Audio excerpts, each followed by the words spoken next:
I realised I'd never taken any photos or given a tour of what the underside of the bonnet and the slam panel looks like now that it's all been painted, and it's looking pretty damn fine. It's really nice. Like, I tossed some fillers in there, but they've done such a good job of making that look completely factory original. It's like top finish. It's like I don't know whether they did, but it's almost as if they colour polished it, I don't know, or mopped it. You really would not know that that had ever been replaced. So I'm extremely happy with that. I think that all looks absolutely stunning. So yeah, that was definitely the right way to go with this car, because it's such a decent little thing. I cannot wait to have this all back together. Look, they've even put me in brand new bolts in here. So thank you very much to Mike, Dave and Kieran at MPR, because that is a proper job. And this bonnet, remember, wasn't green, it was silver. So they've done the whole of the underside as well, and it looks perfect. So yeah, this is pretty damn outstanding. Love this car now.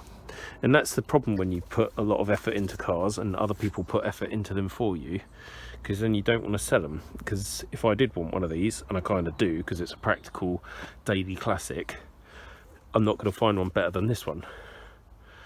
So I'm left with a conundrum, and that's exactly what happened with this 827. I love that car. It's a real beast, actually. People, I don't think, realise how quick that thing is. They think that the 820 turbo is the better car or the faster car, and it's not. I've had both, and that is much better in my opinion. Yeah, you can wind the boost up on the turbos, but it will never have that immediate like fizzing punch and like potency of that thing.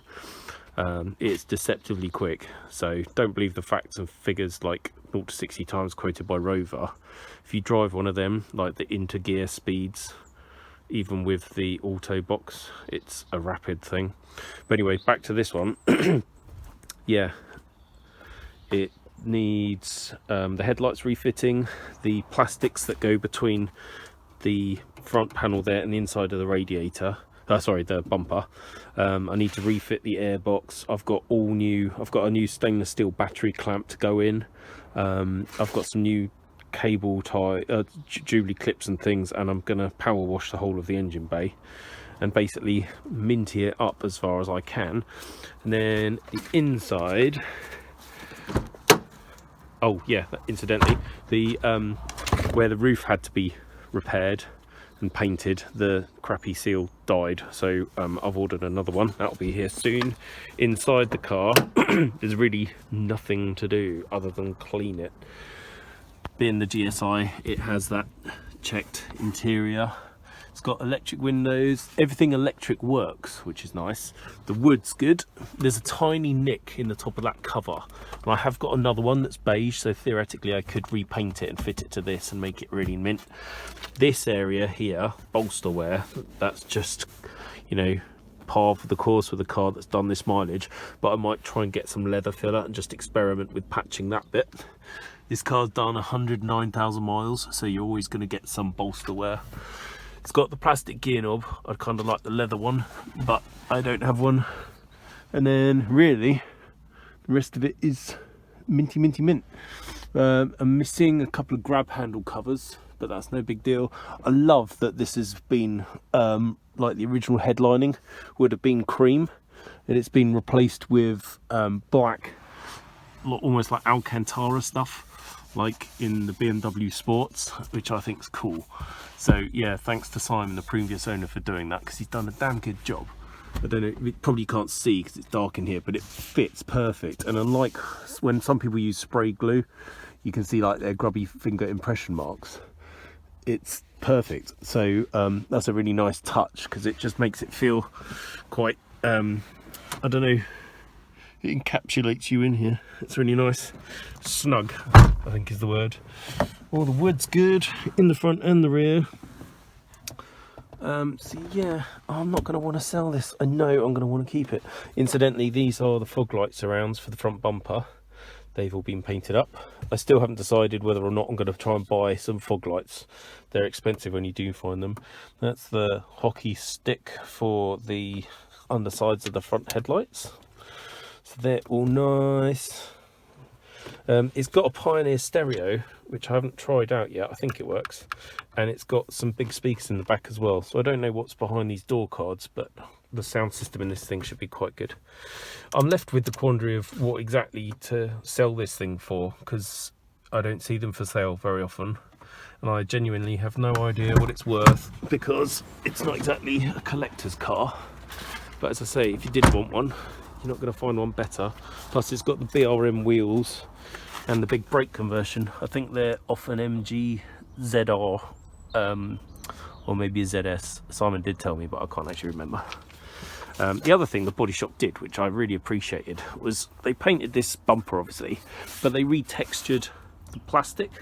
So I don't know whether you saw in some of the pictures when I got that bumper, it was really grey and crappy, and yes, there are parking dents in it, but Mike or Kieran, I'm not sure whoever did it, but textured it for me. All, you know, that's the great thing. I didn't have to tell them, like, write them a list of exactly what I wanted to do.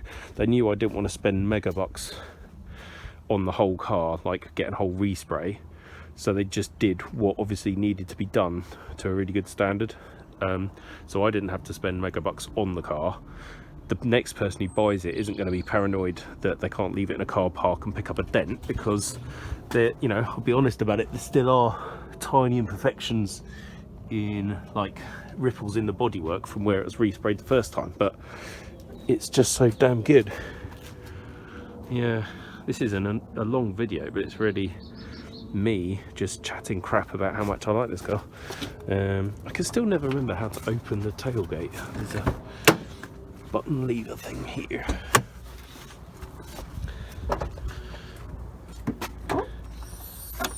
Gas struts work. I like this nifty little load cover which sits there like that, and then when you pull the lever, boing, it pops up and you just slide it, and then you can get into the boot. And these are the Kenwood 6x9s in the back there. I need to replace this trim. It did used to have a tow bar, and Simon, previous owner, I think removed it to keep it. So I need to put that trim back on. I forgot I should have ordered the clips for that, but yeah, basically forgot. That's the original front number plate, which survived the crash because it was underneath. So I'm going to take that inside now, peel that label off, and hopefully find a nice original dealership badge underneath or something. And I'm trying to remind myself, oh yeah, that's the original 420 GSI badge, which should go on the back. And then, yeah, these are the wheel centre badges that Simon got printed up in green but never had an opportunity to fit. This has the BRM type Rover Cosmos alloy wheels, and that is a centre badge to go in there. I'm still deciding what tyres to get for it, because we've got big spec chunky sidewall on the back and low spec on the front. The higher sidewall ones make it look like it's a monster truck, and the low profiles make it look like the arch gap is absolute huge, so I'm still undecided on what to do with those. But that's enough of me rabbiting on. I'm gonna go and probably just go up inside and then put this on YouTube. Just been playing with the number plates. I thought these Mill Lane Garage Wareham stickers, if I peeled them off, would reveal another like printed logo in the actual number plate, but they don't. You can look in there, and I've actually peeled this one off back to the middle, and basically these number plates were completely blank. They don't even have a BS number on them, which is weird. So yeah, I don't know, but they're both original. I might make or get new ones made up, but these will stay with the car. They're a bit faded, but yeah, I think before they delaminate anymore, I'll leave them with the car because it's got such an extensive history. It would be nice to keep the original plates with it.